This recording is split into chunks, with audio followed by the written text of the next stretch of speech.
Example देख लेते हैं।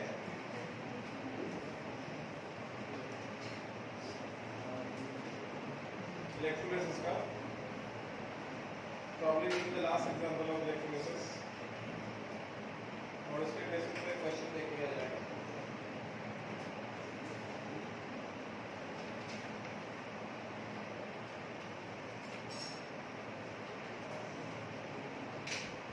ठीक है,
तो हेडिंग आज कल के क्वेश्चन का डिस्कशन करेंगे। अगर अभी पहले एक नया एग्जांपल देख लेते हैं।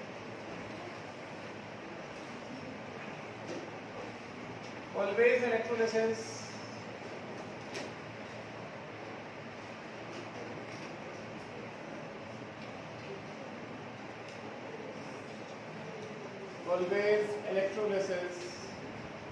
to prepare alkane.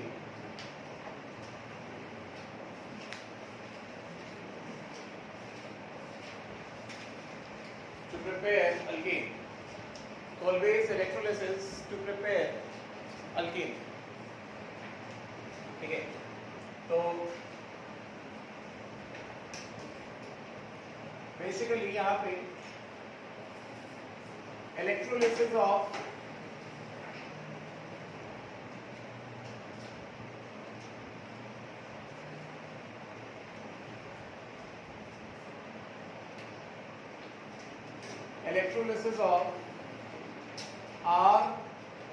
RCOO minus Na plus sodium salt of carboxylic acid is done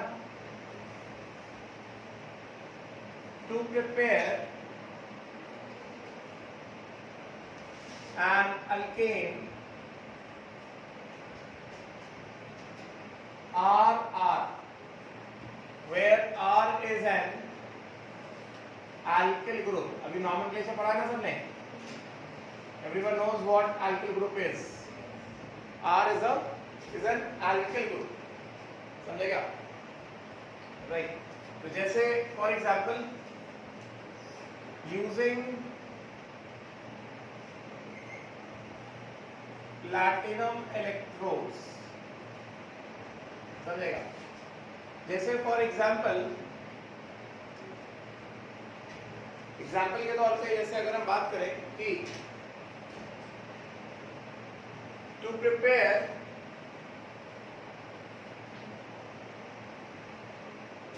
CH3 क्या है? इथेन है। To prepare CH3 this is ethane. Electrolysis of ये RR, तो इलेक्ट्रोलिसिस किसका करना पड़ेगा? CH3COO minus Na plus will be done using platinum electrodes. समझेगा? Right. तो in this case अभी इलेक्ट्रोलिसिस वो रिएक्शन स्टार्ट नहीं करें, बस इसमें एक चीज पहले बता रहा हूँ। ये जो CH3COO माइनस है, CH3CO minus Na plus. This will give CH3 C double bond O minus plus Na plus. और इसमें पहले हम लोग ये देख लेते हैं कि ये वाले कार्बन के ऑक्सीडेशन स्टेट्स क्या क्या होंगे। ये वाला जो COO वाला कार्बन है, COO वाला जो कार्बन है, इसमें इसको ये जो कार्बन ऑक्सीजन बॉन्ड लिखा है, ये जो कार्बन ऑक्सीजन बॉन्ड दिख रहा है, इस कार्बन ऑक्सीजन बॉन्ड से मिलेगा ये +1 और ये होता -1। इस वाले बॉन्ड से +1 -1, इस वाले बॉन्ड से +1 -1 और इस वाले बॉन्ड से 0 0। कार्बन कार्बन बॉन्ड है ना, इस वाले बॉन्ड से मिला 0 0। तो बेसिकली यहाँ पे ये जो हमारे पास है CH3 C double bond O minus, ये वाला कार्बन जो है कितना है +3 का कार्बन, ठीक है राइट। नाउ अब देखते हैं कि जब इलेक्ट्रोलिसिस होगा तो क्या होगा, ठीक है। Now when electrolysis is done, on electrolysis, on electrolysis पहली चीज जो होगी वो क्या होगी, CH3 CO minus Na plus का aqueous solution, this will give what, CH3 CO minus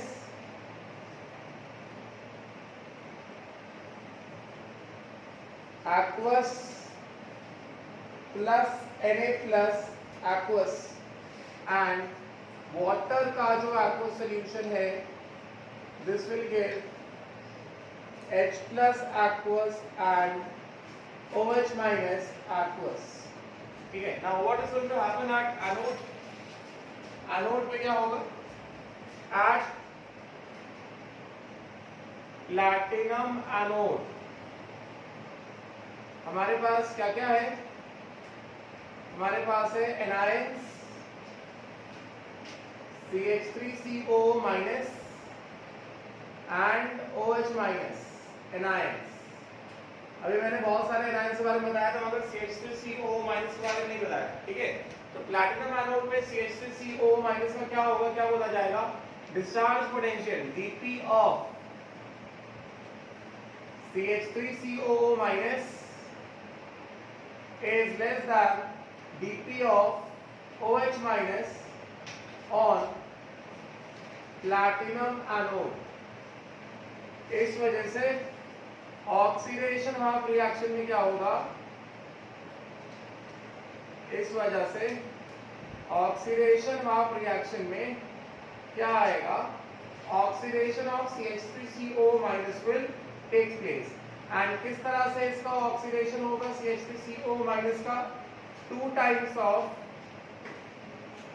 CH3CO minus, ये कार्बन कितना है +3 है, ऑक्सीडेशन होगा तो ये +3 वाले कार्बन का ऑक्सीडेशन होगा, ये वाला जो कार्बन है, this carbon is undergoing oxidation. किस तरह से, ये 2 टाइम्स है तो ये 2 टाइम्स से क्या देगा, ये वाला कार्बन जो +3 में है ये किसमें चला जाएगा, ये चला जाएगा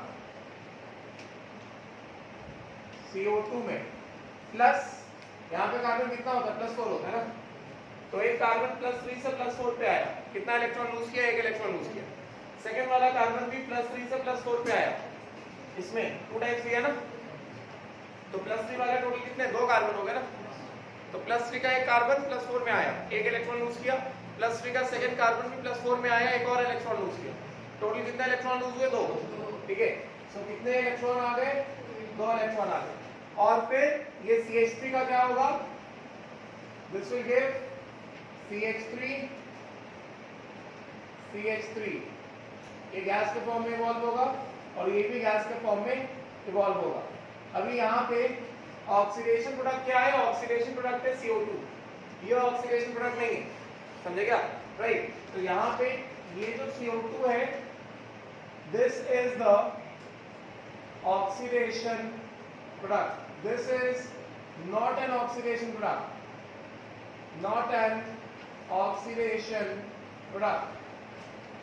C2H6 जो आया ये ऑक्सीडेशन प्रोडक्ट नहीं है. ऑक्सीडेशन प्रोडक्ट क्या है? वो CO2 है. बात समझे क्या?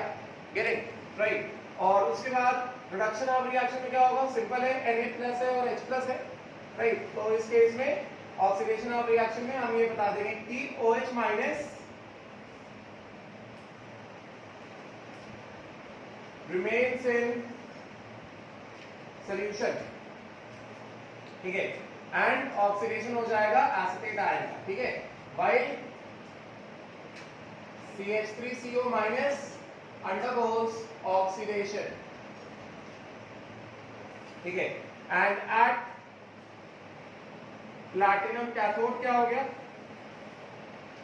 प्लैटिनम कैथोड पे हम क्लियरली ये बता देंगे कि E0 रिडक्शन H+ से H is equal to 0.00 volt is more than E0 reduction of Na+ से Na. तो यहाँ पे रिडक्शन ऑफ रिएक्शन क्या होगा?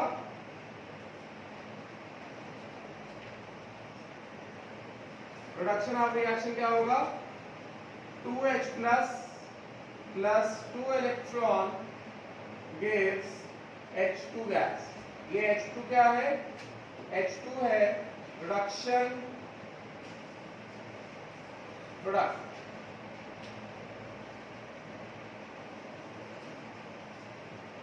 दिस इज रिडक्शन प्रोडक्ट, समझेगा? तो यहाँ पे ओवरऑल रिएक्शन क्या हुआ है? अगर हम लोग यहाँ पे बात करें ओवरऑल रिएक्शन की, तो what is the overall reaction which is taking place? Overall reaction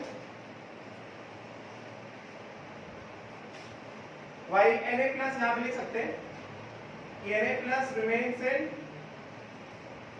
what? Na+ solution में ही रह जाएगा. तो ओवरऑल रिएक्शन यहाँ पे क्या है? 2 times of CH3CO- plus 2 times of H+. तो कितना हो गया ये? 2 times of H+ plus 2 times of CH3CO- plus कितना? 2 electrons, and this will give you what? 2 times of CO2. चलो मैं ये लिख देता हूं. This will give you hydrogen gas as a reduction product plus कितना? 2 times of CO2 as an oxidation product plus कितना? C2H6. This is also gas, but this is a byproduct. Plus कितना? 2 electron. है कि नहीं? Right. तो अगर हम लोग यहाँ पे स्टोइकियोमेट्री से देख लें, बिकॉज फैराडेज लॉ से हाइड्रोजन का वॉल्यूम और ऑक्सीजन का वॉल्यूम आ जाएगा. दिस इज क्या बता दिया, ये रिडक्शन प्रोडक्ट है हाइड्रोजन और CO2 क्या है? ऑक्सीडेशन प्रोडक्ट है. फैराडेज लॉ से किया तो हाइड्रोजन का वॉल्यूम आ जाएगा, CO2 का वॉल्यूम आ जाएगा, मगर फैराडेज लॉ से इसका वॉल्यूम नहीं आएगा. इथेन का वॉल्यूम फैराडेज लॉ से नहीं आएगा ना, because ethane is not an oxidation product. समझेगा? तो इसका इथेन का वॉल्यूम कैसे निकालेगा? अगर हाइड्रोजन का वॉल्यूम कितना V है स्टोइकियोमेट्री से, अगर हाइड्रोजन का वॉल्यूम कितना इवॉल्व हुआ? V वॉल्यूम में इवॉल्व हुआ है, तो CO2 का वॉल्यूम कितना इवॉल्व हो रहा है? 2V इवॉल्व हो रहा है. एंड इसका वॉल्यूम में कितना इवॉल्व होगा? V वॉल्यूम में इवॉल्व होगा, C2H6 फ्रॉम स्टोइकियोमेट्री ना, because moles of hydrogen and ethane are equal. Getting? तो स्टोइकियोमेट्री के हिसाब से कितना वॉल्यूम हाइड्रोजन का इवॉल्व हुआ है? वॉल्यूम ऑफ हाइड्रोजन कहां से आएगा? फैराडेज लॉ से आ जाएगा. Number of Faraday pass is equal to gram equivalence of hydrogen, that is the reduction product. तो जितना वॉल्यूम हाइड्रोजन का आया है स्टोइकियोमेट्री से, उतना ही वॉल्यूम किसका हो जाएगा? इथेन का हो जाएगा. ठीक है, तो यहां से अगर इसका वॉल्यूम कितना है, वॉल्यूम ऑफ हाइड्रोजन कितना है? V है, तो वॉल्यूम ऑफ CO2 कितना हो जाएगा? 2V हो जाएगा. एंड वॉल्यूम ऑफ C2H6 हो गया V. ये कहां से निकाला हमने? ये हमने बताया from stoichiometry. From stoichiometry. And solution, electrolytic solution कैसा हो जाएगा? एसिडिक की alkaline. Electrolytic solution will become acidic की अल्कलाइन. एसिडिक अल्कलाइन होगा ना, बिकॉज H प्लस निकल रहा है, OH माइनस सोल्यूशन में बच रहा है, ठीक है। तो यहाँ पे बता दो कि इलेक्ट्रोलाइटिक सोल्यूशन बिकम्स अल्कलाइन, ठीक है। देखो पहले तो लास्ट में मेंशन कर लेना कि इलेक्ट्रोलाइटिक सोल्यूशन बिकम्स अल्कलाइन।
मैं यहाँ पे लिख देता हूँ कि इलेक्ट्रोलाइट में क्या बचेगा,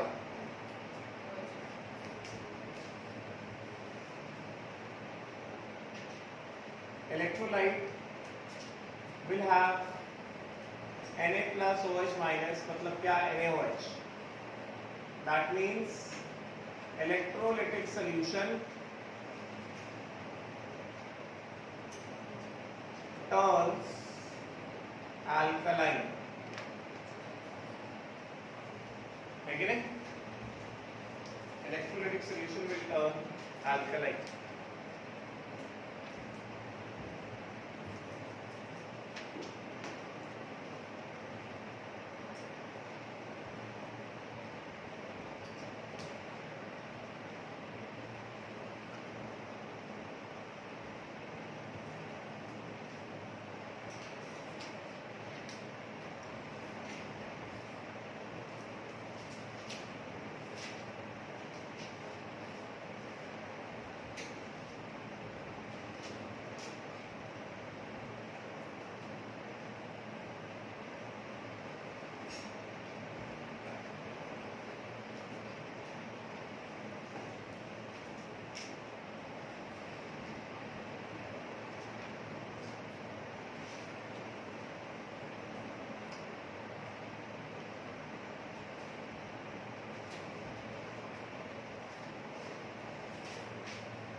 हो गया राइट। यहां से अगर कहा जाए कि what is the total volume of gases involve, यहां से अगर पूछा जाए what is the total volume of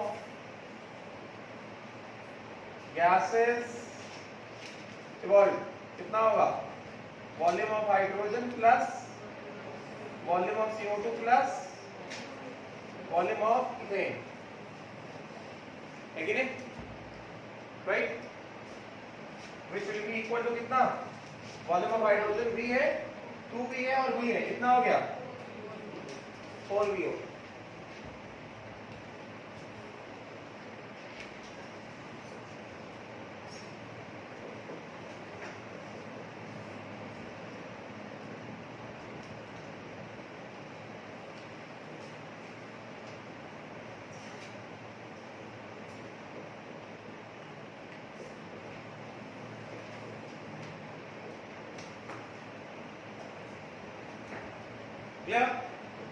right, चलो क्वेश्चन लिखो।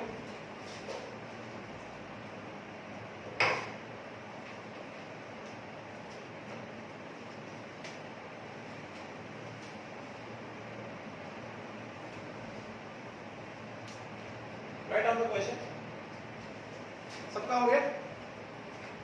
क्वेश्चन लिखो, find the volume of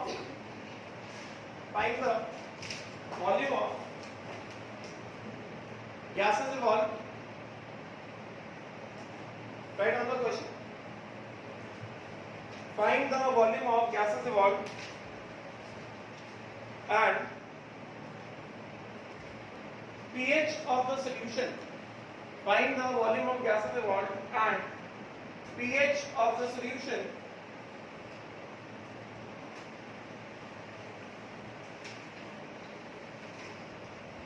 after 1 hour. pH of solution of CH3COONA. pH of solution of CH3COONA. Aqueous solution. After 1 hour, when a current of 0.965 amperes, when a current of 0.965 amperes is passed through it at 25 degrees Celsius and 1 atm. Volume of solution, take it as 1 liter. Take the volume of solution as 1 liter. Solution का volume ले लो 1 litre.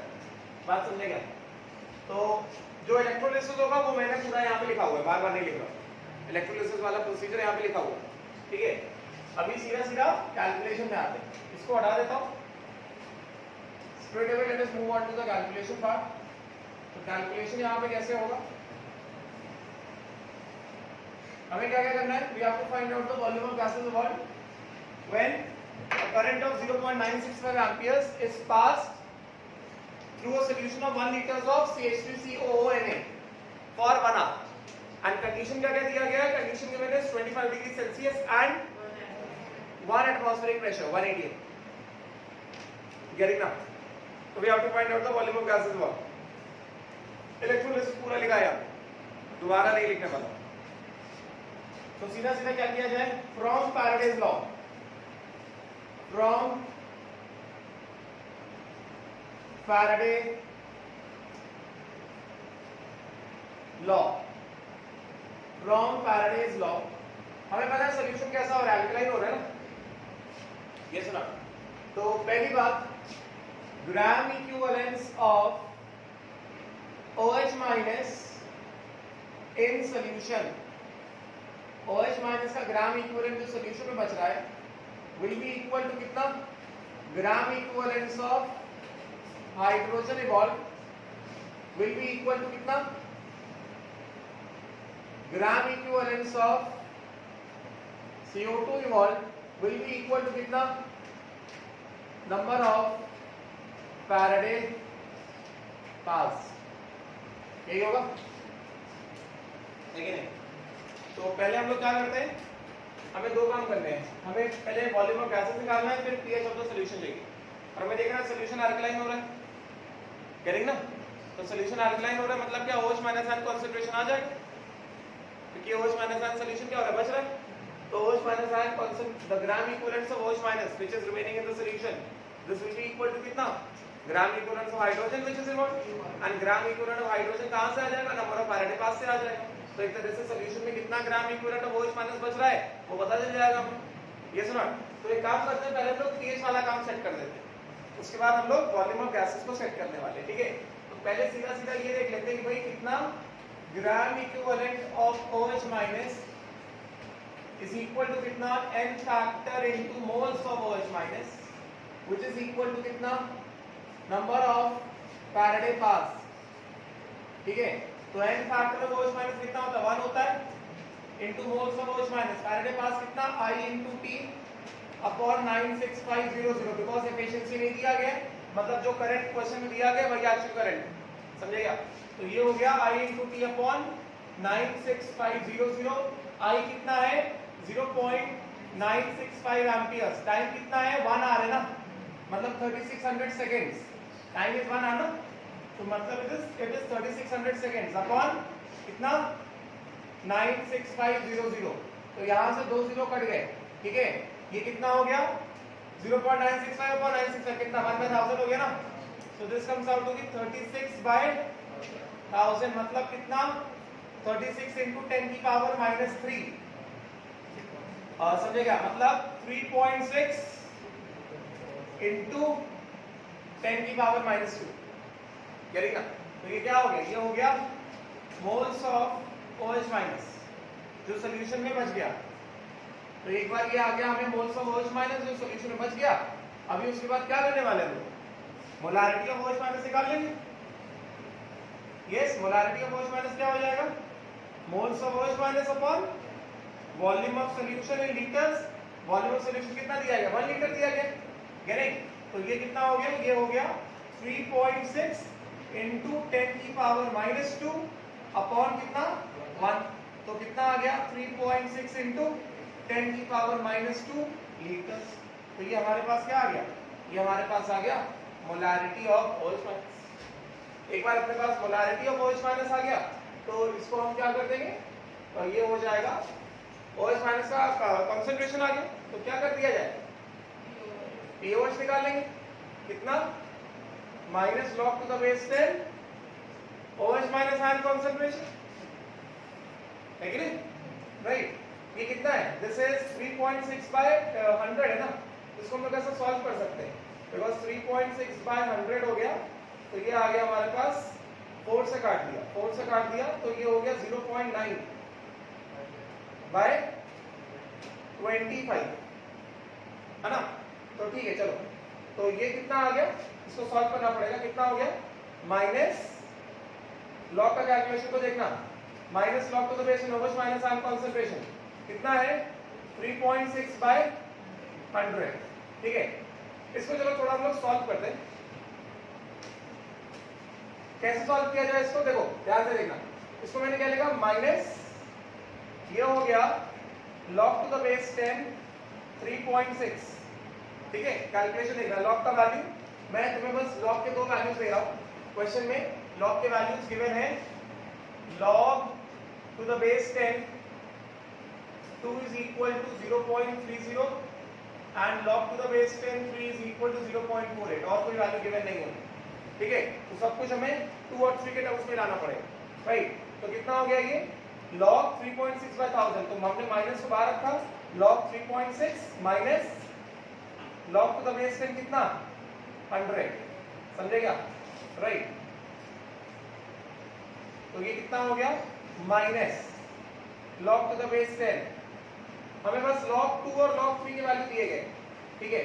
तो 3.6 क्या होगा 4 into 0.9 है कि नहीं 3.6 is what 4 into 0.9। तो इसको मैंने क्या लिख दिया 4 into 0.9 माइनस कितना log to the base 100 मतलब 10 की पावर 2 है ये कितना हो गया log to the base 10 की पावर 2। तो इसके हिसाब से अगर हमने ये हटा दूं ये तो लिखा हुआ है ना तुम्हारे पास राइट। तो इसको अगर हमने सॉल्विंग किया तो सॉल्विंग करने से हमें कितना आएगा ये अपने पास आ गया POH इज इक्वल टू कितना माइनस log to the चलो इधर ही लिखता हूं ये हो गया POH इज इक्वल टू कितना माइनस क्या करना चाहिए अभी 4 into 0.9 क्या करें इसको कैसे लिखें log 4 into 0.9 को कैसे लिखा जाए हमें सिर्फ यही दो वैल्यूज दिए गए कैसे लिखा जाए इसको log 4 plus log 0.9 ठीक है। इसको क्या लिख दिया हमने इसको हमने लिख दिया log to the base 10 4 plus इसको क्या लिखा log to the base 10 0.9 उसके बाद ये क्या हो गया माइनस कितना 2 log 10 to the base 10 ये पर ऐसे सॉल्व करना पड़ेगा। तो log आना चाहिए मैंने तुम्हें सारे फॉर्मूले बताए। ये log to the base 10 4 कितना हो गया माइनस कितना हो गया log to the base 10 2 square plus कितना हो गया ये log to the base 10 0.9 को क्या लिखा 9/10 लिख दिया minus log 10 to the base 10 कितना होगा 1 होगा ना 2 into 1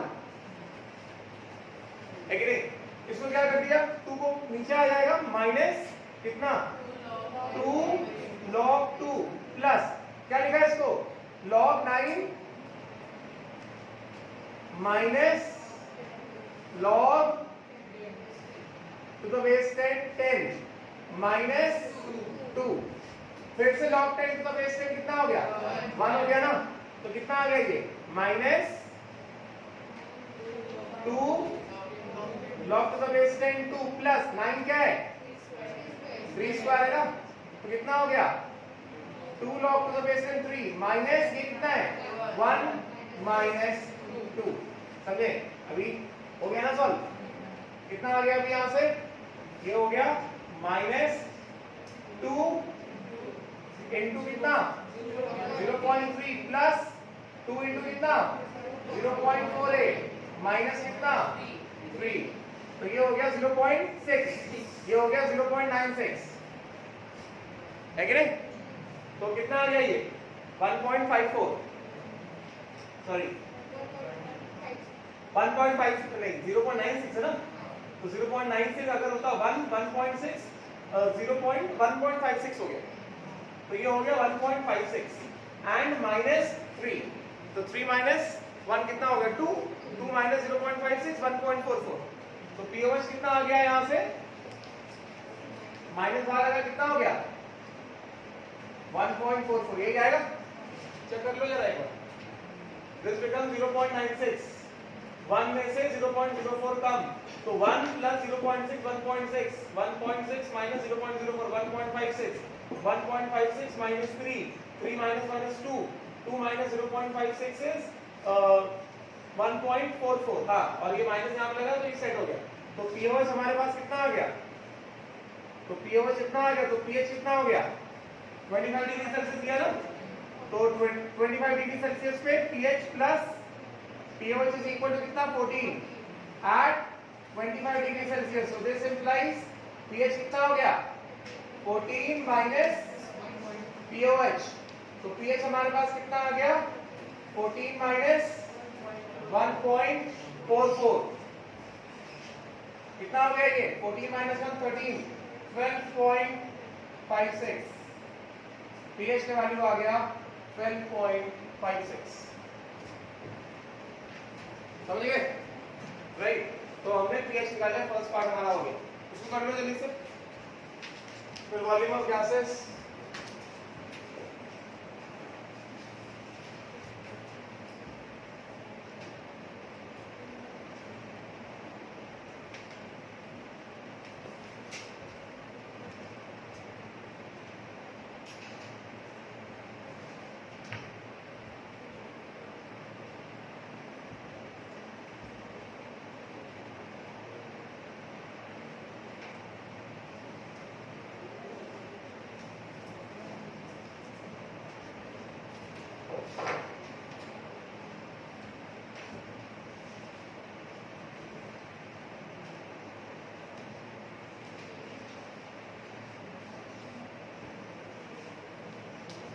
समझ में आया ना,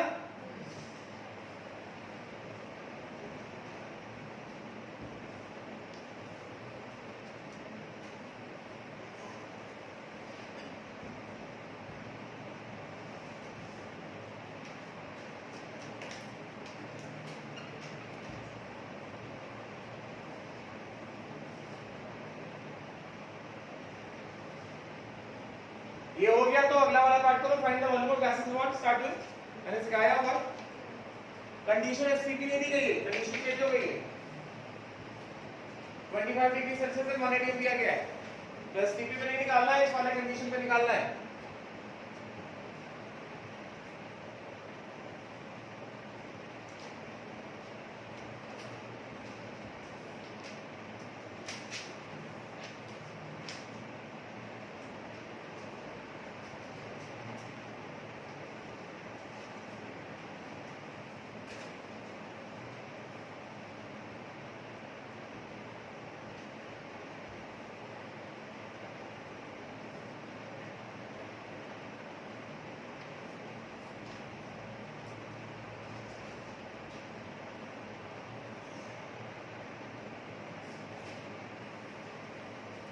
find the volume of gases what,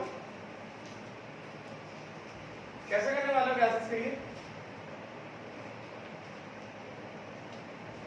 second part में क्या करेंगे, वॉल्यूम ऑफ गैसेस इन्वॉल्व, सीधा सीधा कर देना, gram equivalence of hydrogen is equal to Faraday pass, सीधा सीधा हाइड्रोजन का ग्राम इक्विवेलेंट निकाल लेते हैं, हाइड्रोजन का वॉल्यूम आ जाएगा, और फिर स्टोइकियोमेट्री से हम लोग ऑक्सीजन और इथेन का वॉल्यूम निकाल लेंगे, है कि नहीं।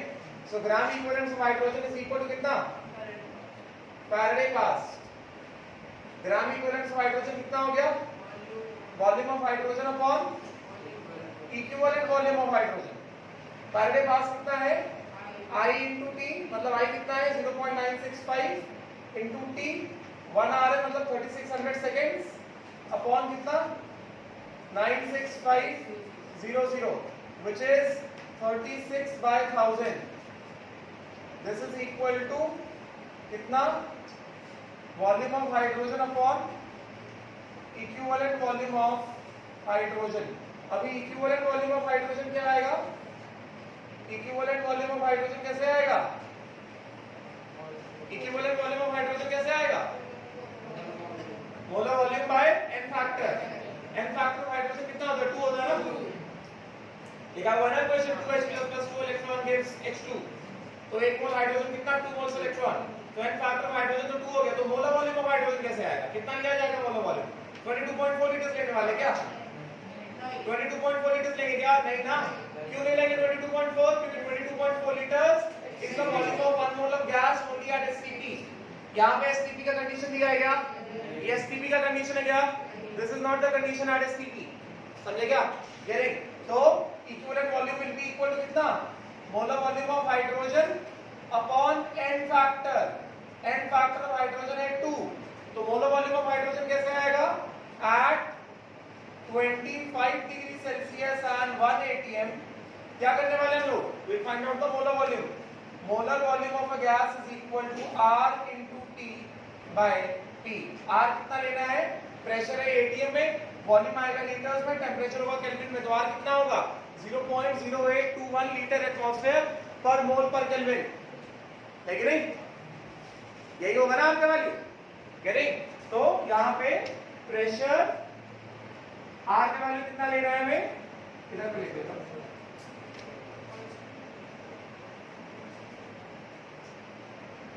molar volume of hydrogen in liters is equal to R into T by P, R का वैल्यू हो गया 1/12 litre atmosphere per mole per kelvin, this is litre atmosphere per mole per kelvin into temperature कितना है, temperature is 25 degree Celsius, मतलब कितना 298 kelvin upon कितना 1 atm, समझेगा।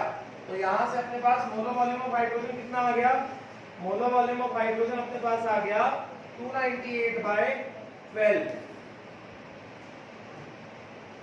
298 by 12 litre. इसको तुम सॉल्व कर देखो कितना आ रहा है, ये कुछ 24.84 आएगा ऑलमोस्ट, चेक करो जरा, ये ऑलमोस्ट 24.833 लीटर आएगा, इसको मैंने 24.84 लीटर लिख दिया, मोलर वॉल्यूम ऑफ हाइड्रोजन आ गया हमारे पास, ऑलमोस्ट इसके आसपास रहेगा, 24.833 लीटर होता है, इसको मैं लिख दिया 24.84 लीटर्स में अप्रोक्सीमेट कर दिया। तो अभी इसके बाद क्या करना है, मोलर वॉल्यूम ऑफ हाइड्रोजन आ गया, तो यहाँ से क्या हो जाएगा, इक्विवेलेंट वॉल्यूम ऑफ हाइड्रोजन आ जाएगा, राइट, तो यही हम लोग निकाल लेते हैं, इक्विवेलेंट वॉल्यूम ऑफ हाइड्रोजन कितना हो गया, इक्विवेलेंट वॉल्यूम ऑफ हाइड्रोजन कितना हो गया, molar volume by n factor, molar volume of hydrogen bye n factor कितना 2, कितना हो गया ये 12.42 लीटर्स, है कि नहीं, तो ये आ गया क्या equivalent volume of hydrogen.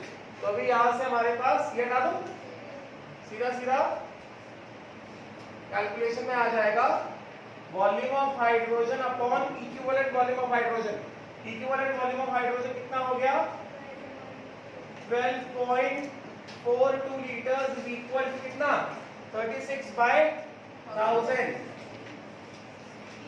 Yes not, तो इसके हिसाब से कितना आ गया, volume of hydrogen is equal to 36/1000 into 12.42 litre. इसको ml में कन्वर्ट कर देना, ml में कन्वर्ट कर सकते हैं, इसको कन्वर्ट हो जाएगा ml में, राइट। तो volume of hydrogen which is equal to 36 by 1000 into 12.42, ये क्या 1 लीटर है ना, ये दिस इज लीटर, मतलब दिस इज व्हाट 1 लीटर ना, इनटू कितना 1000 ml, तो ये 1000 कट गया, तो वॉल्यूम ऑफ हाइड्रोजन आ गया अपने पास 36 into 12.42, कितना आएगा ये 12.42 into 36, जल्दी मल्टीप्लाई करो, हो गया क्वेश्चन। 447 पॉइंट कितना आ रहा, 447 point, yes 12 ml volume of hydrogen आ गया। अभी हमने पूरा ओवरऑल रिएक्शन देखा है, from overall reaction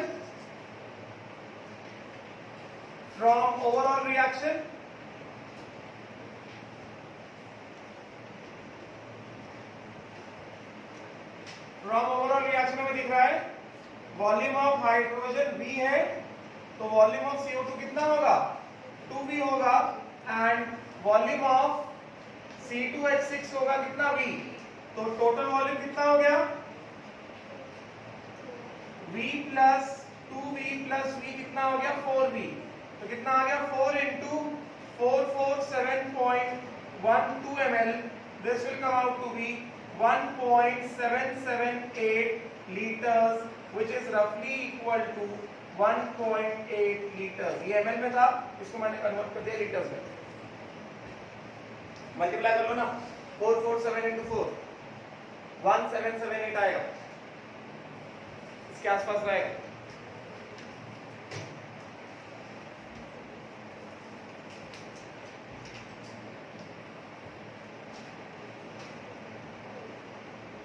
almost 1.8 litres of gas जो है वो इवॉल्व हुआ है।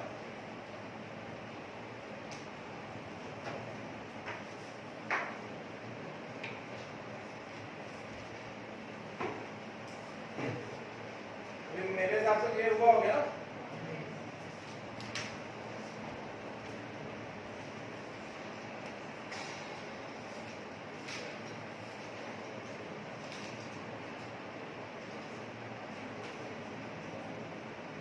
चलो कल का होमवर्क निकालो,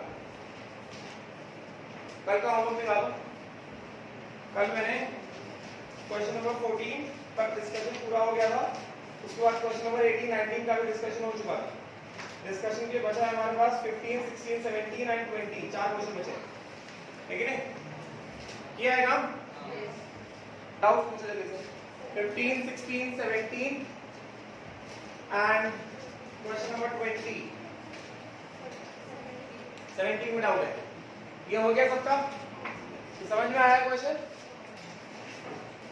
क्लियर हुआ क्या? डाउट है इसमें? नहीं? पक्का?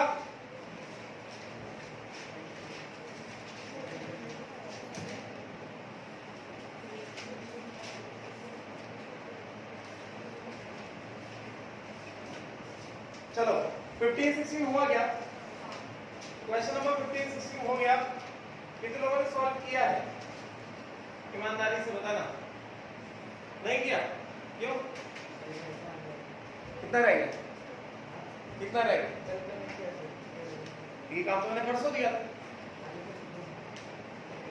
कल मैंने कोई काम किया ही नहीं।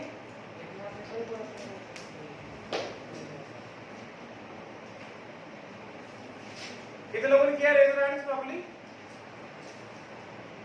बस, बाकी लोगों ने कुछ नहीं किया। कितने लोगों ने नहीं किया बोलो हाथ में? Not done the work raise your hands. काम ना करने वाले कितने ज्यादा लोग? बहुत बढ़िया।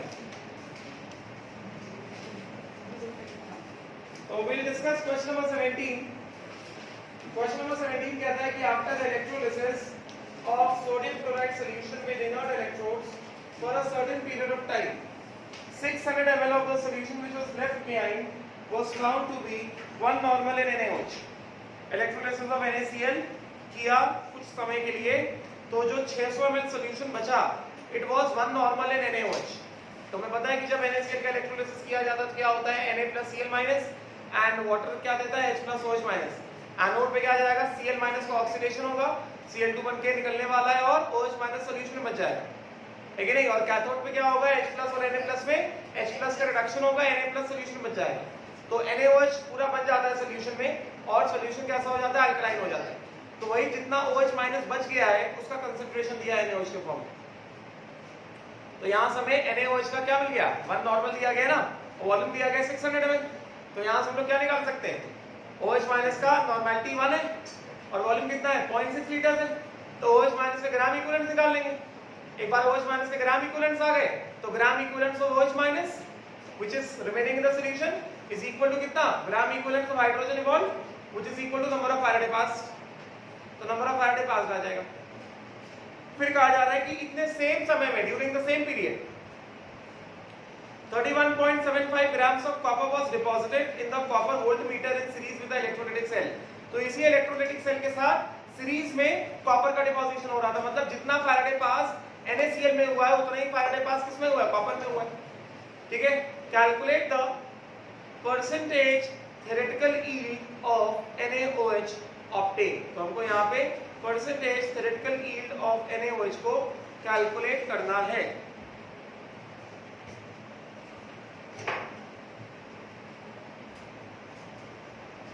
कुछ है नहीं इसमें, सिंपल सा क्वेश्चन है।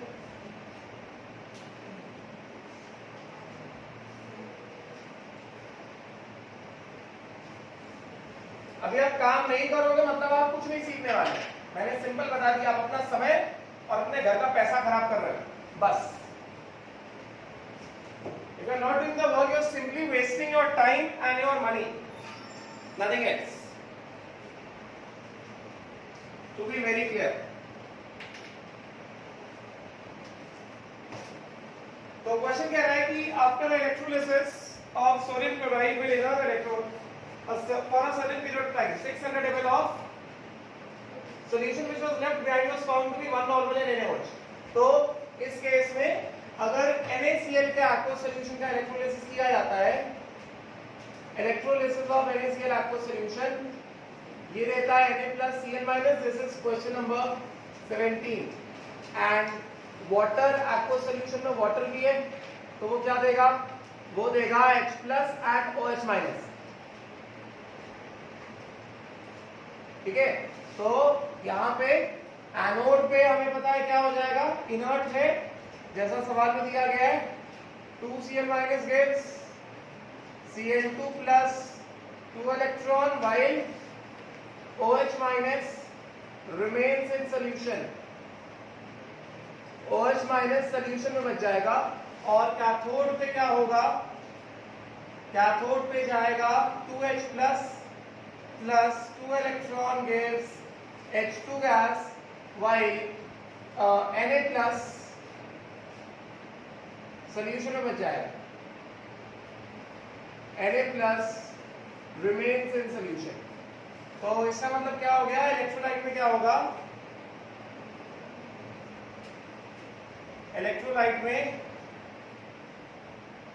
Na+ OH- क्या दे देगा, NaOH दे देगा and solution will become alkaline, right। और यहाँ पे NaOH के बारे में क्या दिया गया है, NaOH के बारे में दिया जा रहा है कि the remaining solution 600 ml of the solution which was left was found to be 1 normal in NaOH। ठीक है। तो given क्या है, given है यहाँ पे कि normality of volume of solution left after electrolysis, एक बार जब इलेक्ट्रोलिसिस हो गया, after electrolysis volume of solution हमें दिया गया है, कितना दिया गया है, 600 ml which is 0.6 litres. And उसके बाद नॉर्मेलिटी ऑफ NaOH सॉल्यूशन में कितना दिया गया है, 1 नॉर्मल दिया गया। इसका मतलब क्या हो गया, इसका मतलब ये हुआ कि इसके हिसाब से एज पर दिस, इसको भी ऐसे एज इट इज रखते हैं। Also what is given? चलो ठीक है, इसके हिसाब से ग्राम इक्विवेलेंट्स ऑफ OH माइनस बोलो या फिर NaOH बोलो, कितना हो गया? नॉर्मलिटी इनटू वॉल्यूम, नॉर्मलिटी कितना हुआ ना, वॉल्यूम कितना 0.6 से कितना आ गया 0.6 ग्राम इक्विवेलेंट्स आया किसका? OH माइनस का, ठीक है, एज पर गिवन डेटा, ये डेटा के हिसाब से। ऑल्सो डेटा में और क्या दिया है कि जिस समय NaCl का इलेक्ट्रोलिसिस हो रहा है उसी समय सेम चार्ज से same amount of charge series में पास हुआ और उसने कॉपर का इलेक्ट्रोलिसिस कराया। जिस समय ये NaCl का इलेक्ट्रोलिसिस हो रहा है उस समय सेम अमाउंट ऑफ चार्ज पास हुआ दूसरे इलेक्ट्रोलाइटिक सेल से जो कि सीरीज में लगा हुआ है, वहां पे कॉपर डिपॉजिट हुआ है, समझेगा? तो at the same time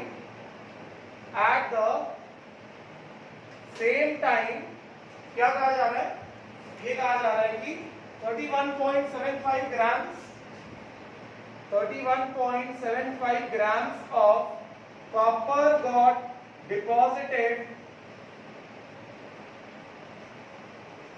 in another electrolytic cell in series। दूसरा इलेक्ट्रोलाइटिक सेल जो सीरीज में लगा था उसी सेम टाइम पे जब यहाँ पे NaOH बन रहा था सेम समय पे क्या हो गया? कॉपर डिपॉजिट हो गया। इसका मतलब क्या हुआ? इसका मतलब ये हुआ कि number of Faraday pass is equal to कितना? Gram equivalent of copper deposited in cell 2। ये वाला काम हो रहा है सेल 1 में, ये काम हो रहा है सेल 1 में, और in another electrolytic cell 2 in series ये सेल 2 में हो रहा है and this should be equal to कितना? Gram equivalent of OH minus in cell 1। तो अभी तुम ध्यान से देखो, अगर ये वाला gram equivalent actual gram equivalent of NaOH है तो इसका आंसर कितना आना चाहिए? इसके बराबर आना चाहिए। ग्राम इक्विवेलेंट ऑफ कॉपर जो डिपॉजिट हुआ है, ग्राम इक्विवेलेंट ऑफ कॉपर कितना डिपॉजिट होगा? यहाँ पे क्या होगा?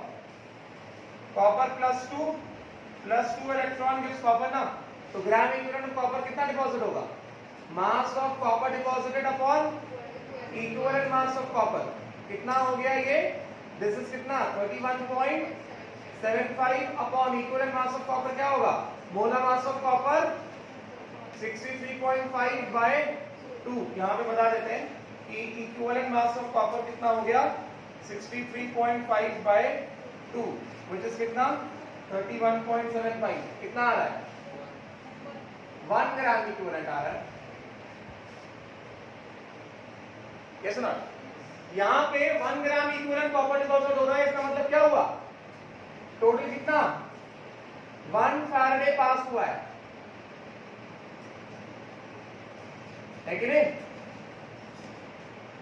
It means number of Faraday pass कितना? 1। This is equal to 1 and it means gram equivalents of OH minus should also be कितना? 1। मगर आया कितना है? 0.6। इसका मतलब क्या हुआ? कुछ ना कुछ इंप्योरिटी है ना उसमें। 1 ग्राम इक्विवेलेंट ऑफ OH माइनस में एक्चुअल OH माइनस कितना है सर? 0.6 है ग्राम इक्विवेलेंट। तो कितना परसेंटेज यील्ड हो गया? 60% हो गया ना, बस वही तो है, समझे क्या? यहां पे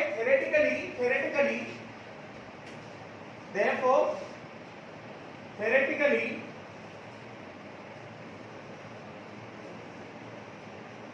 gram equivalence of OH minus should be equal to कितना? 1, but actually gram equivalence of OH minus is only कितना? 0.6। theoretically कितना होना चाहिए? बिकॉज ये थ्योरी का क्वेश्चन है।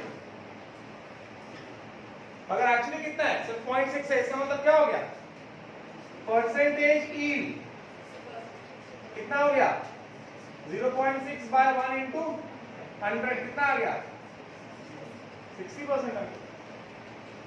बिल्कुल समझे बात को। काम किया तो समझ में आएगा ना, जब काम ही नहीं किया क्या समझ में आएगा।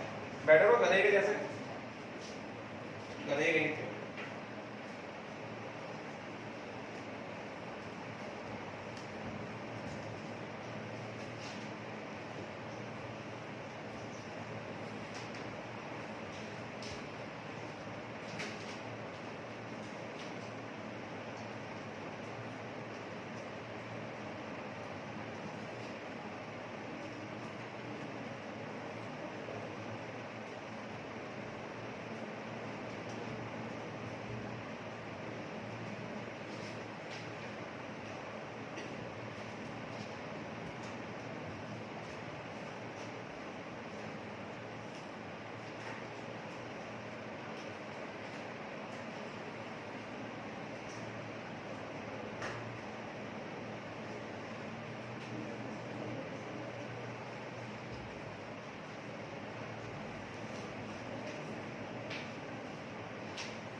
हो गया।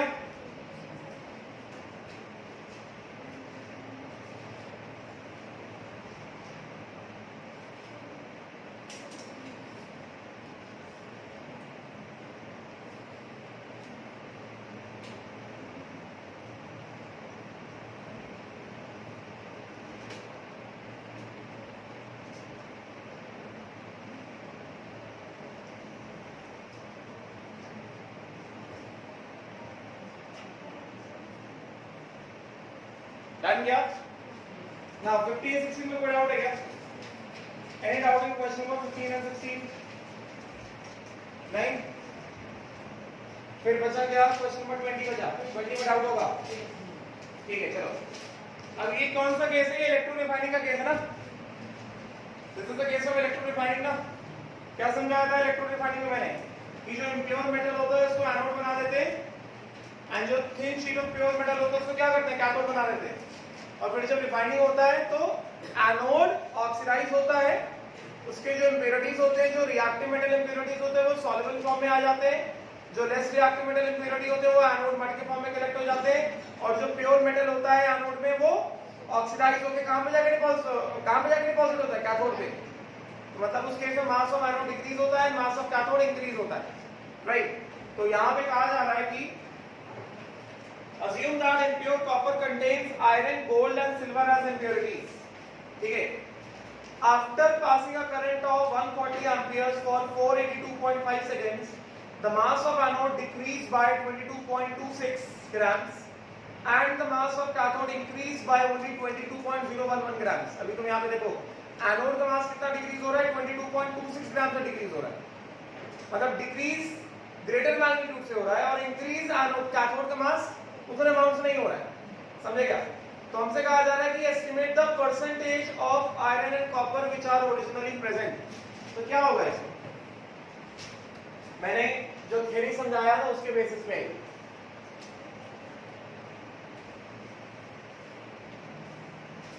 मैंने थ्योरी क्या समझाया था इलेक्ट्रोलिसिस, सॉरी इसमें रिफाइनिंग में थ्योरी मैंने समझाया था कि ये हटा दो ये सब।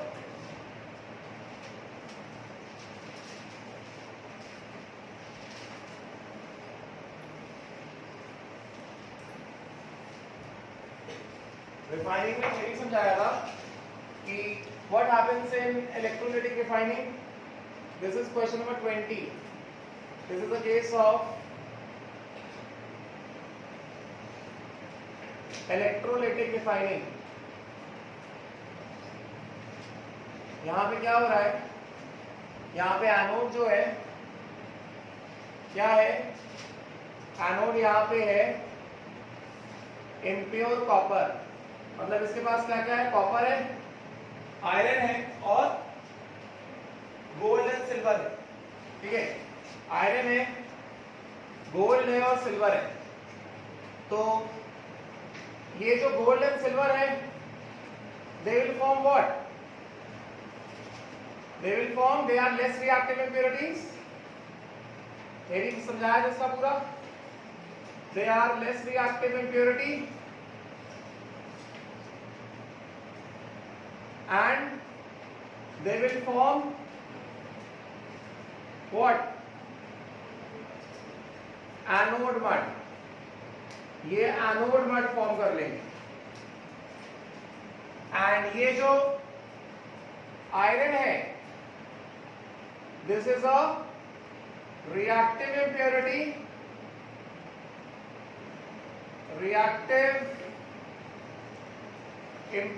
metal.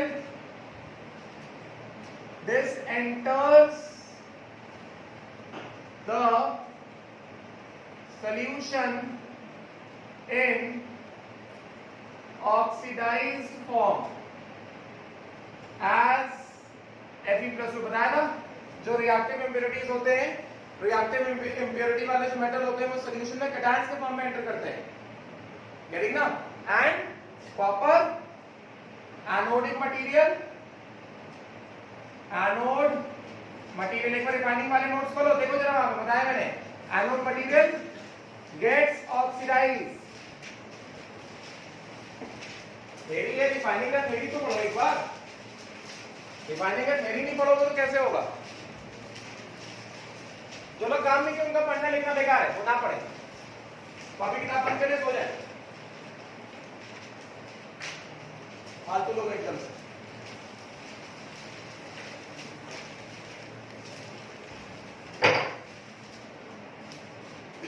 ये मैंने ये सारी चीज देखो जरा, जो थ्योरी लिखा हुआ उसमें देखो जरा एक बार, रिफाइनिंग वाला थ्योरी, जहां पे मैंने रिएक्टिव इलेक्ट्रोड्स के एग्जांपल्स दिए थे, ज़ेरेन वाला एग्जांपल लिया था, एप्लीकेशन ऑफ इलेक्ट्रोलाइटिक रिफाइनिंग, ज़ेरेन वाला एग्जांपल लिया था मैंने। उसमें मैंने बताया रिएक्टिव इंप्योरिटीज लाइक मैंगनीज हो गया, मैग्नीशियम हो गया, आयरन हो गया, क्रोमियम हो गया, they will enter into the solution as cations. तो ऑक्सीडेशन हाफ रिएक्शन में किसका किसका ऑक्सीडेशन हो रहा है? एक तो जो तुमने लिखा है, एक तो जिंक मेटल ऑक्सीडाइज हो रहा है, एनोड में जो प्योर फॉर्म ऑफ जिंक है वो ऑक्सीडाइज हो रहा है, मेरे मुंह में लिखा है क्या? कॉपी में देखना। एक तो जिंक मेटल जो है वो ऑक्सीडाइज हो रहा है और साथ में जो रिएक्टिव मेटल इंप्योरिटीज है वो भी ऑक्सीडाइज हो रहा है। और जो लेस रिएक्टिव मेटल इंप्योरिटीज वो ऑक्सीडाइज नहीं हो रहे, वो एनोड के नीचे बस एनोड मड के फॉर्म में इकट्ठे होते जा रहे हैं, उनका ऑक्सीडेशन नहीं हो रहा है। तो बेसिकली जो रिफाइनिंग हो रहा है वहां पे ऑक्सीडेशन किसका किसका हो रहा है? एक तो एनोड जिंक का जो एनोड है उस जिंक का ऑक्सीडेशन हो रहा है और रिएक्टिव मेटल इंप्योरिटीज का ऑक्सीडेशन हो रहा है। तो ऑक्सीडेशन प्रोडक्ट्स टोटल कितने हो गए? Zn+2 हो गया। और जो ऑक्सीडाइज हुआ, क्या ऑक्सीडाइज हुआ? Mn+2 लिखवाया होगा, Fe फिर Cr+3 लिखवाया होगा, मैग्नीशियम+2 लिखवाया होगा, है कि नहीं? तो ऑक्सीडेशन प्रोडक्ट्स क्या क्या हो गया? ऑक्सीडेशन प्रोडक्ट हो गया Zn+2 एज वेल एज जो रिएक्टिव मेटल इंप्योरिटी ऑक्सीडाइज होकर सॉल्यूशन में आए थे वो भी तो ऑक्सीडेशन प्रोडक्ट है ना। वो अलग बात है कैथोड में वो डिपॉजिट नहीं हो पा रहे, क्यों? क्योंकि कैथोड जिंक का बना हुआ है। तो अगर कई सारे कैटायंस हो गए, Zn+2 हो गया, Mn+2 हो गया, Mg+2 हो गया, Cr+3 हो गया, इतने सारे कैटायंस में से जिंक कैथोड के ऊपर कौन डिपॉजिट होगा? जिंक डिपॉजिट होगा।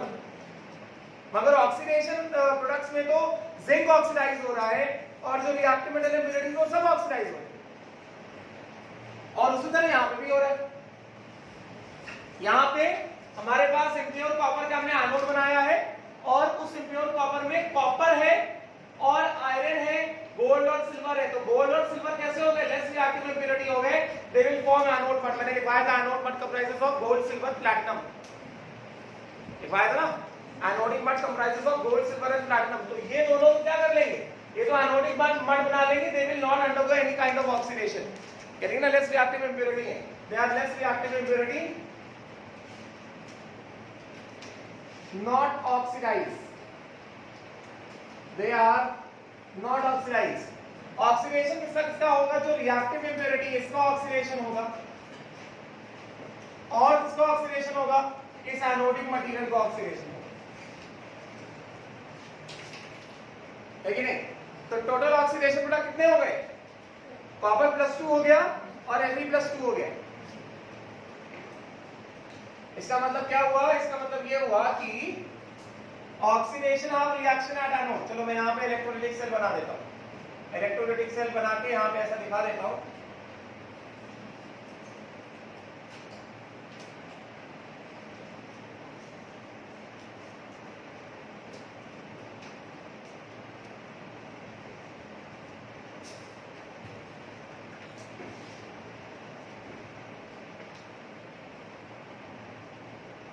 यहाँ पर ये हमारे पास जो एनोड है वो हम लोग लेते हैं थिक मेटल लेते हैं रिफाइनिंग में, और कैथोड जो है thin sheet of pure metal लेते हैं। और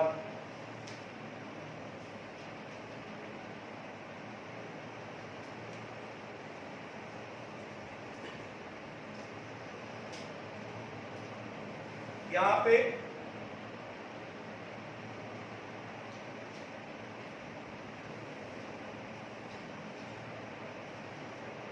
नीचे क्या इकट्ठा हो जाएगा, नीचे ये एनोड मड हो गया, ये हो गया एनोड मड, नीचे इकट्ठा हो गया gold and silver, this is anode mud, and ये जो है this is cathode, negative electrode है ना, दिस इज प्योर कॉपर,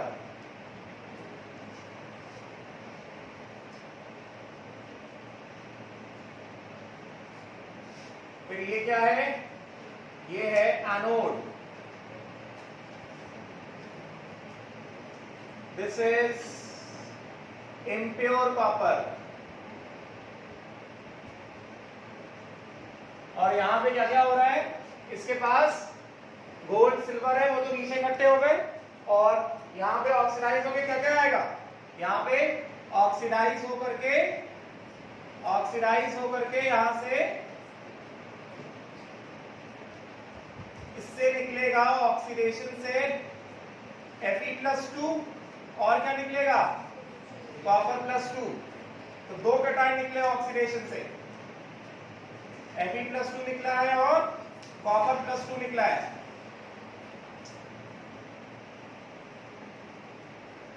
अभी यदि कैथोड इसका कॉपर क्या है, तो कॉपर के ऊपर यही कॉपर जाकर डिपॉजिट होगा, Fe+2 सॉल्यूशन में रह जाएगा, तो ये इसके ऊपर जाके क्या हो जाएगा, डिपॉजिट हो जाएगा, and Fe+2 will remain in the solution. Refining का केस है ये। तो यहां पे क्या हो रहा है, ऑक्सीडेशन ऑफ रिएक्शन में क्या होगा, ऑक्सीडेशन ऑफ रिएक्शन में कॉपर जो एनोड है वो सॉल्यूशन में आया है, और साथ में आयरन जो है, जो रिएक्टिव इंप्योरिटी है, वो भी क्या किया है, ऑक्सीडाइज होकर सॉल्यूशन में आया है। एंड रिडक्शन ऑफ रिएक्शन में क्या हो रहा है, सिर्फ कॉपर डिपॉजिट हो रहा है, कॉपर कैथोड पे, Fe+2 डिपॉजिट नहीं हो रहा है। This will remain in the solution, remains in solution, remains in solution। Reduction of reaction में क्या होगा, बिकॉज कॉपर सरफेस पे कॉपर का डिस्चार्ज पोटेंशियल सबसे कम होगा, तो क्या होगा, कॉपर+2 इलेक्ट्रॉन गिव्स कॉपर, कहां पे, कैथोड पे। तो जो decrease in mass of anode दिया है ना, decrease in mass of anode क्या है, what is decrease in mass of anode, decrease in mass of anode is because of loss of copper as well as loss of iron, है कि नहीं? An increase in mass of cathode is only because of mass of copper. तो यहां में अब सवाल पढ़ो. अब सवाल क्या कह रहा है? सवाल कहता है कि after passing a current of 140 amperes for 482.5 seconds, the mass of anode decreased by 22.26 grams. तो decrease in mass of anode में क्या क्या है? क्या क्या निकला एनोड से? एनोड से गोल्ड निकला, सिल्वर निकला, एनोड से कॉपर निकला, एनोड से आयरन निकला. तो जो decrease in mass of anode दिया गया है, that is what? That is what? The mass of copper that is lost, the mass of iron that is lost, the mass of gold that is lost, the mass of silver that is lost. And increase in mass of cathode जो दिया है, that is just what? The mass of copper that is getting deposited. Increase in mass of cathode सिर्फ और सिर्फ मास of copper को indicate कर रहा है. ठीक है? और यहां पे टाइम और करंट भी दिया है. तो यहां पे क्या होगा? नंबर ऑफ फैराडे पास लगाते, number of Faraday pass is equal to gram equivalents of oxidation products which is equal to gram equivalents of what? Reduction product ना. तो ऑक्सीडेशन प्रोडक्ट क्या क्या है? गोल्ड और सिल्वर ऑक्सीडेशन प्रोडक्ट नहीं है. Gold silver का ऑक्सीडेशन हुआ है क्या? नहीं हुआ ना. तो ऑक्सीडेशन प्रोडक्ट क्या क्या है? कॉपर है और आयरन है. समझे क्या? राइट. तो कितना फैराडे पास हुआ ये तो निकाल सकते हैं ना. कितना फैराडे पास किया है? फैराडे पास किया है हमने 140 एम्पियर्स करंट फॉर 482.5 सेकेंड्स. तो कितना एफिशिएंसी में दिया गया है? I into T upon 96500. This is equal to सीधा सीधा यहाँ पे ग्राम इक्विवेलेंट ऑफ ऑक्सीडेशन प्रोडक्ट्स मतलब क्या? ग्राम equivalent of Fe+2 plus gram equivalent of Cu+2 है कि नहीं? ग्राम इक्विवेलेंट ऑफ Cu+2 क्या होगा? The mass of copper that is getting deposited over cathode. Increase in mass of cathode दिया है ना? तो increase in mass of cathode किस वजह से आया है? It is only because of deposition of copper. है कि नहीं? तो as per given in the question, increase in mass of cathode कितना दिया है? Increase in mass of cathode हमें दिया गया है 22.011 grams. तो increase in mass of cathode is only because of what? Deposition of copper. तो कौन सा कॉपर डिपॉजिट हुआ? जो कॉपर ऑक्सीडाइज हुआ था ना, यही वाला कॉपर डिपॉजिट हुआ है. और क्या? यही कॉपर डिपॉजिट हुआ है ना, isn't it? राइट. तो सीधा सीधा क्या कर देंगे? कितना दिया गया? करंट कितना दिया गया? करंट कितना दिया है? 140 एम्पियर्स. टाइम कितना है? 482.5 सेकेंड्स. ठीक है. तो ये हो गया 482.5 seconds upon 96500 is equal to gram equivalents of iron. Gram equivalents of iron कितना हो गया? Mass of iron upon equivalent mass of iron plus gram equivalents of copper कितना हो गया? Mass of copper upon equivalent mass of copper. तो यहां पे mass of cathode, rise in mass of cathode, rise in mass of cathode is equal to कितना? Mass of copper deposited ना, which is 22.011 grams. तो यहां से क्या आ जाएगा? मास ऑफ आयरन आ जाएगा, मास ऑफ कॉपर आ गया, मास ऑफ आयरन आ गया. हमें निकालना क्या है? Percentage of iron and copper which are initially present. तो हमारे पास यहां से मास ऑफ कॉपर आ गया, यहां से मास ऑफ आयरन आ जाएगा. तो बचा हुआ टोटल मास कितना डिक्रीज हुआ है एनोड से? मास of gold and silver plus mass of iron plus mass of copper. यहां से मास of iron and mass of copper तो आ गया. बचा हुआ मास क्या होगा? Total decrease in mass of कितना दिया गया एनोड का 22 point, total decrease in mass of anode कितना दिया गया 22.26 दिया है ना।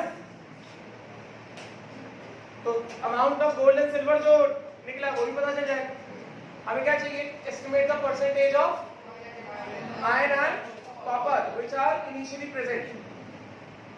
तो percentage of iron and copper which are initially present क्या होगा, ये mass of copper upon total decrease in mass of copper into 100, mass of iron upon total decrease in mass of copper, because total decrease in mass of copper क्या है, total mass of this anode है ना, mass of copper plus iron plus gold plus silver. देखो कितना है, कितना है, this will be equal to how much, this will be equal to, निकालो जरा इसको, mass of copper, take molar mass of iron as 56, molar mass of copper as 63.5, निकालो जरा इसको एक बार फटाफट।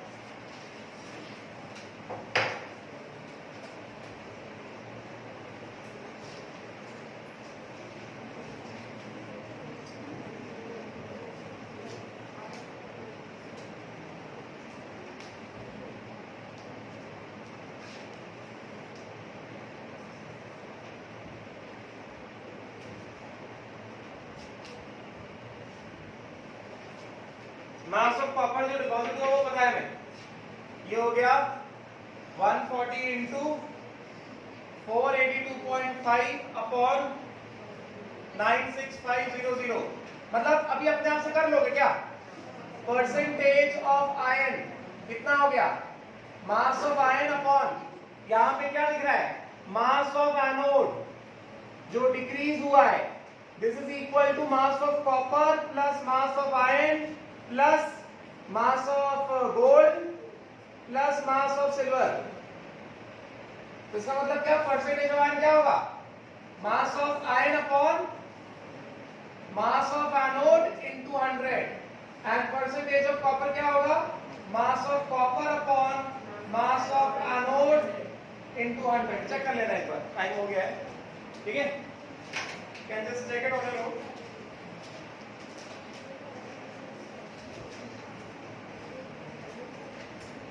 ठीक है।